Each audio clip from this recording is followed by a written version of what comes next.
Archpriest Sergiy Baranov. About Elder Ephraim of Arizona. There once lived a small and thin old man, who seemed like no big deal. A man having no spiritual vision would have passed by without noticing him. The elder was our contemporary. He passed away only 2 years ago. He had the same flesh and blood as we do.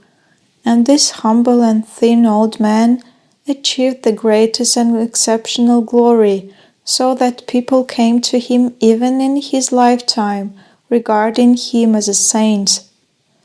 Believe me, it was not just a lot of excitement, it was true.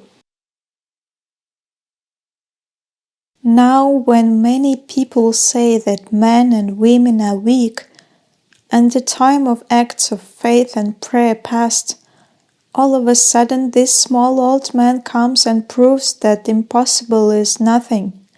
He was small, but had a strong hand.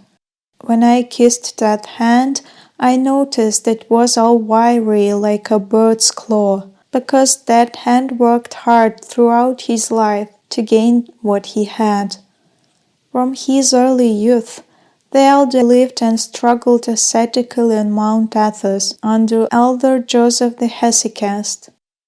And what did he see there? He heard his name from the elder only twice. Elder Joseph called him either kid or hey you bring me that thing, hey you go there. In spite of all that, he fell in love with his elder and retained that love through his life. He didn't see anything except for hard work. But a man can't cope with such work without having something. Surely it's wrong to say he didn't see anything. He saw the greatest glory and lived by it. Saint Simon the New Theologian said, "Saints precisely know what they gain, and they are not carried away by this proud thought as they realize the character of this phenomenon, not by themselves but through the Holy Spirit who dwells in them. Should he live, and the man will turn to clay again, coming again, and the pottery vessel will be full with grace." It is so moving and touching to read the book My Elder Joseph the Hesychast. May we try to live like them. Even try is too much for us, as we sometimes can't bear a hostile glance or a little bit less attention paid to us, much less an offensive word.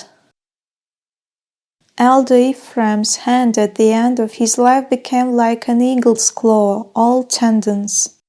A heart should work hard in order to become humble and encompass the whole world. It can be softened only through pain, sometimes an extreme pain that makes you scream, "My Lord, where are you?" I often remind you it is so good that until the last day of the earth, saints will be born to the world, though they may be lesser in number. If the Church stops to produce saints, then it is dead. And there will always be the means to produce them in the Church. As Holy Father Seraphim of Sarov used to say, this is not because God is not enough, but because we are not zealous enough.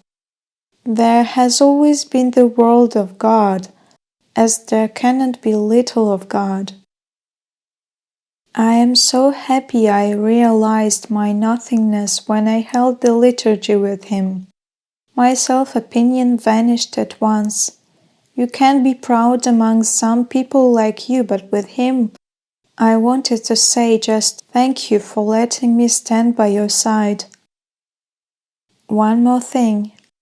A saint, if he is a true saint, not a deceived one, when you stand by his side, he will never smash you with his grace, because everything in him is fulfilled with huge love and humility. You stand by his side and regard him with reverence, as He allows you to be on equal ground with Him. May elder Ephraim repose in the kingdom of heaven. He gave hope to so many people for achieving the kingdom of heaven, and so those people, encouraged by him, buckled down and got to work, and it resulted in something. Even though they grew nothing but potatoes, but it's already something.